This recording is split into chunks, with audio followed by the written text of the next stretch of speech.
Salah satu efek dari disiplin tersebut adalah untuk menjaga kemurnian gereja. Tentu saja disiplin gereja hari ini menyuruhkan penarikan diri dari orang yang menolak untuk bertobat, bukan sebuah kematian.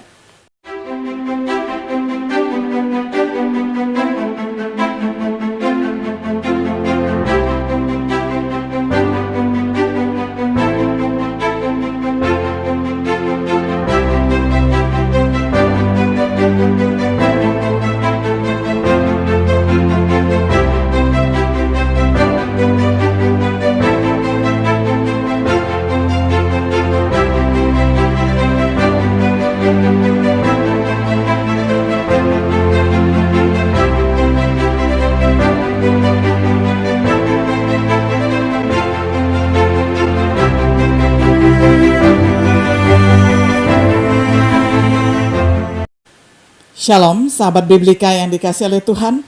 Sungguh senang kita dapat berjumpa kembali di dalam acara refleksi sahabat Biblika. Pada hari ini kita tiba pada episode yang ke-17 dalam serial pembahasan kitab Kisah Para Rasul dengan tema Ananias dan Safira. Kita akan membaca firman Tuhan dari kitab Kisah Para Rasul pasal 5 ayat 1 hingga ayat yang ke-11. Saya akan membacakan untuk kita semuanya di dalam terjemahan sederhana Indonesia. Akan tetapi ada seorang yang bernama Ananias, dia bersama istrinya Safira menjual sebidang tanah milik mereka. Suami istri itu sepakat untuk menahan sebagian dari uang tanah itu. Ananias hanya menyerahkan sebagian dari hasil penjualannya kepada rasul-rasul. Tetapi Petrus berkata, "Ananias, kenapa kamu biarkan Satanas menguasai hatimu? Kamu sudah berusaha menipu Roh Kudus dengan menahan sebagian dari uang tanahmu. Sebelum kamu menjualnya, tanah itu memang milikmu, dan sesudah kamu menjualnya, uang itu tetaplah milikmu. Kenapa kamu merencanakan kejahatan ini dalam hatimu? Kamu bukan hanya berusaha menipu kami, tetapi menipu Allah juga." Ketika Ananias mendengar perkataan Petrus itu, putuslah nafasnya. Lalu dia jatuh. Beberapa pemuda datang dan membungkus mayatnya dengan kain. Kemudian membawa mayat itu keluar kota untuk menguburkannya. Semua orang yang mendengar kejadian itu menjadi sangat takut. Kira-kira 3 jam kemudian istrinya Ananias masuk. Dia tidak mengetahui apa yang sudah terjadi pada suaminya. Kemudian sambil menunjukkan uang yang diserahkan Ananias tadi, Petrus berkata kepada Safira, "Katakanlah kepada saya, apa benar kamu sudah menjual tanah milikmu dengan harga sekian?" Jawab Safira, "Ya, memang sebesar itulah jumlahnya." Maka Petrus berkata kepadanya, "Kenapa kalian berdua sepakat untuk mencobai Roh Tuhan? Lihatlah, orang-orang yang sudah menguburkan mayat suamimu ada di depan pintu. Sebentar lagi mayatmu juga akan mereka angkat keluar." Saat itu juga putuslah nafas Safira, dan dia jatuh di dekat kaki Petrus. Ketika pemuda-pemuda itu masuk, mereka mendapati dia sudah mati. Mereka mengangkut mayat Safira ke tempat yang sama dan menguburkan dia di samping suaminya. Seluruh jemaat dan semua orang yang mendengar kejadian itu menjadi sangat takut. Sampai sedemikian jauh pembacaan firman Tuhan dari Kisah Para Rasul pasal 5 ayat 1 hingga ayatnya yang ke-11. Sahabat Biblika yang dikasihi oleh Tuhan, sebelumnya kita telah mempelajari kedermawanan yang luar biasa di gereja Yerusalem.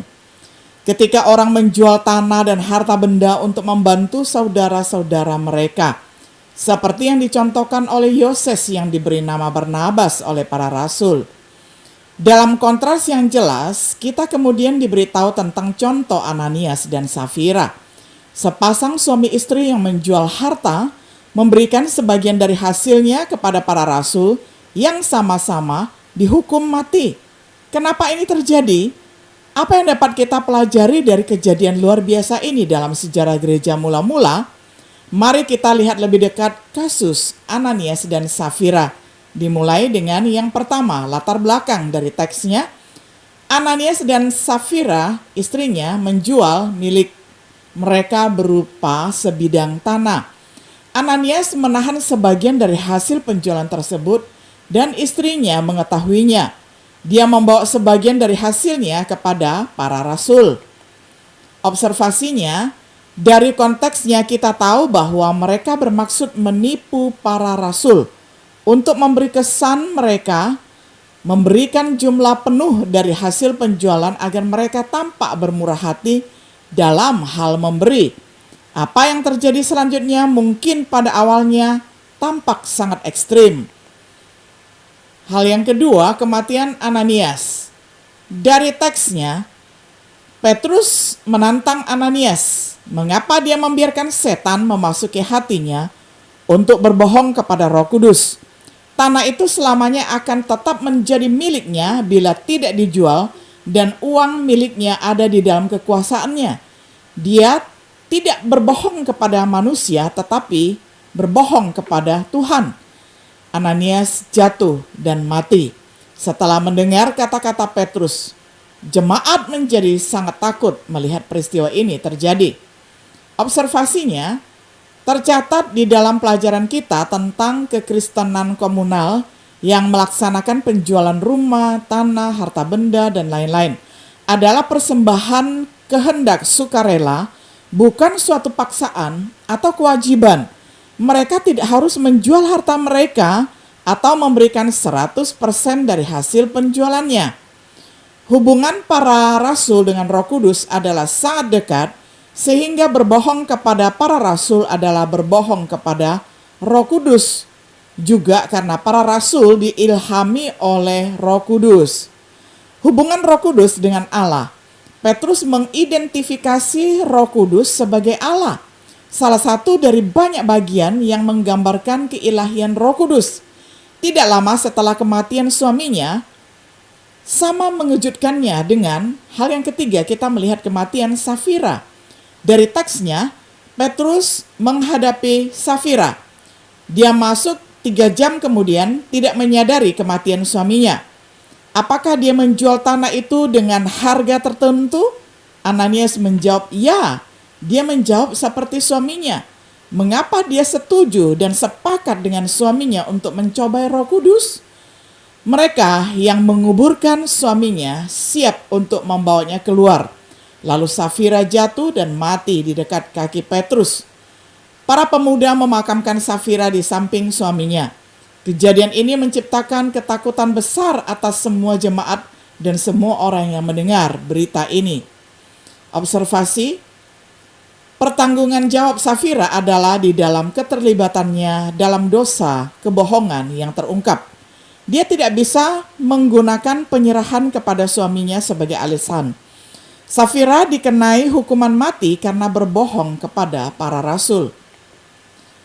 Peristiwa kematian suami istri ini secara langsung di hadapan para rasul mengingatkan pada kematian Nadab dan Abihu di dalam kitab Imamat 10 ayat 1-3.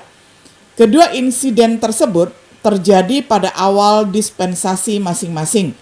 Nadab dan Abihu dihukum mati tepat saat hukum Musa dimulai. Ananias dan Safira dihukum mati tepat saat gereja baru dimulai. Kedua insiden ini menegaskan firman Tuhan dan juru bicaranya harus ditanggapi dengan serius. Kasus pertama berkaitan dengan disiplin gereja. Yesus dan para rasulnya mengajarkan disiplin gereja. Salah satu efek dari disiplin tersebut adalah untuk menjaga kemurnian gereja. Tentu saja disiplin gereja hari ini menyerukan penarikan diri dari orang yang menolak untuk bertobat, bukan sebuah kematian. Tetapi bahkan kasus ekstrim Ananias dan Safira mengungkapkan efek positif disiplin gereja di mata komunitas, yaitu rasa hormat kepada otoritas Allah. Sebagai kesimpulan, dari kasus Ananias dan Safira, kita belajar bahwa para rasul harus dianggap serius. Berbohong kepada para rasul adalah berbohong kepada Roh Kudus, yaitu Tuhan. Sama seperti mengindahkan kata-kata mereka adalah mengindahkan firman Allah. Apakah kita menganggap serius para rasul Kristus hari ini? Kita mungkin tidak berbohong kepada mereka seperti yang dilakukan Ananias dan Safira. Tetapi apakah kita menghormati ajaran mereka seperti yang dilakukan gereja mula-mula? Sahabat Biblika yang terkasih, biarlah setiap diri kita boleh belajar dari Barnabas, seorang yang jujur dan dikasih oleh Allah dan dikasih oleh para rasul. Kita menghindari apa yang terjadi dengan Ananias dan Safira yang bermufakat di dalam kebohongan, membohongi Roh Kudus dan para rasul. Kiranya kedua contoh ini boleh kita pilih mana yang baik dan mana yang buruk. Kita mengikuti yang baik, sedangkan yang buruk itu kita tidak ikuti, dan akhirnya itu boleh mengingatkan bahwa segala sesuatu yang tidak berkenan di hadapan Tuhan pasti mendatangkan hukuman. Dan pada hari ini di zaman kita dikenal sebagai disiplin gereja. Kiranya kita sebagai gereja-gereja Kristus pada zaman ini tetap menghormati Tuhan dan menghormati hamba-hamba Tuhan. Kiranya Tuhan Yesus memberkati kita semuanya. Shalom.